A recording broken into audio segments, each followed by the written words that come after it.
জানেন, আজকে না ছেলেকে স্কুলে দিতে যাওয়ার পথে আমি এনাকে দেখতে পেলাম। ওই বলতে পারেন আর কি এক পলক, মানে বাইকে যাচ্ছি, যেতে যেতে যেটুকুনি আর কি দেখা যায় রাস্তার একদম পাশে, হেঁটে গেলে পায়ের তলায়ই পড়বে, ঠিক এই রকমই জায়গায় এই ফুলটা ফুটে আছে। আমি যাওয়ার সময় দেখলাম।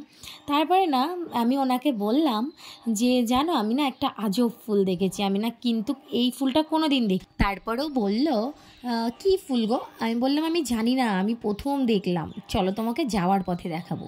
তো যখন ফিরছিলাম মনে হলো যা ছাড়িয়েই ওনায় চলে আসলাম, ফুলটা আর দেখতে পাবো না, কিন্তু না, তার সামনেই দেখছি ফুলটা ফুটে আছে। তো আমরা গাড়িটা থামিয়ে একটু দাঁড়ালাম, তো আমাকে বললে একটা ছবি তুলে নিয়ে আসো, ফটোগ্রাফার বলে কথা, ছবি তো তুলতে বলবেই। তুললাম। তারপরে জানেন, দেখলাম এত সুন্দর একটা ফুল। তারপর বলুন তো এই ফুলটার নাম কি? আমি কিন্তু আগে কখনো দেখিনি আর আমি জানতামও না।